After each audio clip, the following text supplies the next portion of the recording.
Let's take a look at one of the two main components that are installed with the .NET framework.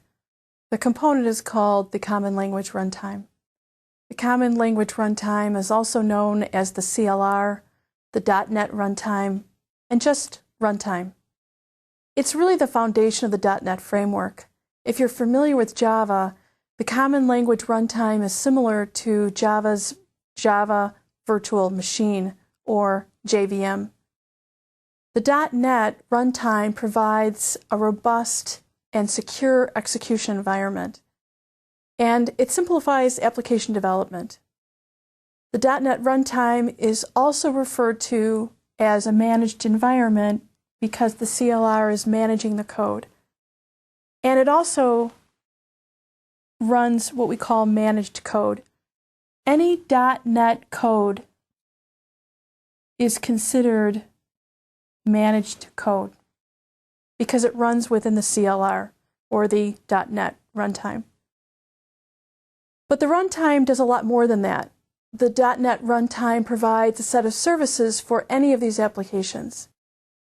The .NET Runtime takes care of the detail for the .NET application in the form of services like the execution engine, memory management, security, and thread management.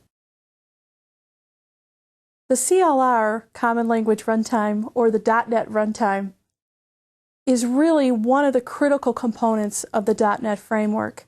It's where you'll execute your code, and it also provides services for our applications. It means that we don't have to write those services ourselves, that the .NET framework takes care of servicing our applications. Let's take a look at how you run your code in the .NET environment. You create source code files in C#, just like you see here. Now, you could create those in Visual Studio.NET. You could create those in Notepad. As long as you have a C# compiler, that's all you need. If you take your source code and compile it, you're not actually compiling it down to native code or platform-specific code. Actually, compilation in the .NET framework is a two-step process.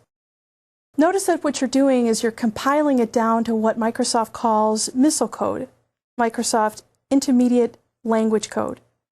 Now, if you've developed in Java, you would recognize that in Java as IL, Intermediate Language Code. So it's much the same idea. Once you're ready to run the code within the .NET Runtime, or the Common Language Runtime, the Common Language Runtime only executes MISL code because what it does is it has what's called a JIT compilation service. And what that does is that takes intermediate code and compiles it down to platform-specific code, or native code. So actually, it's a two-step process. This process begins when you're actually ready to run your code, and this is what the Common Language Runtime is providing you, is the ability to take MISL code, or Microsoft Intermediate code, and reduce it down to platform-specific code, or native code. Now, there's two benefits for creating this two-step process for compilation. The first is platform independence. IL can be placed on any platform at runtime. The IL code is compiled specifically to that platform. So if you were to compile your source code specifically right down to native code, it would only run on that particular platform that it was compiled for. But what this two-step process affords is the idea of platform independence. The second thing that this two-step process provides you, the second benefit that this two-step process provides you, is language interoperability. Now keep in mind that .NET Runtime supports multiple languages, including C# and VB.NET. The IL, or the MISL code, doesn't care where it came from. IL code written in C# can interact with IL code that was written in VB.NET.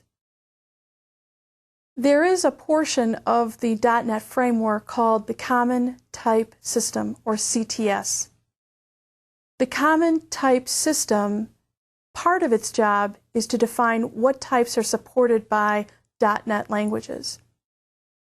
MISL, or Microsoft Intermediate Language, is strongly typed, and that's needed for interoperability. The idea of being strongly typed is that any value is defined as a type. So any variable that you declare, you need to declare it with a type.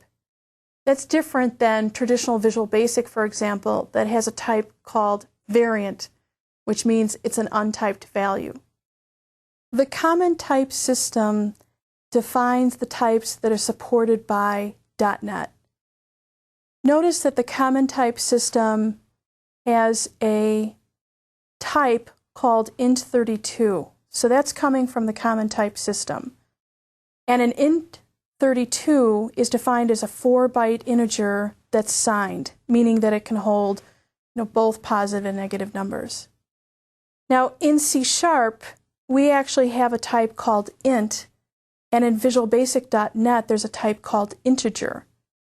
Now these are really just aliases. They're alias names that actually map to this type. Int maps to integer 32, and so does the type called integer. So actually when I declare an int type in C#, what I'm actually doing is creating an integer 32. This is simply an alias for the Common Type System integer 32 type. Remember, the two-step compilation process gives you a lot of benefits, namely platform independence and language interoperability.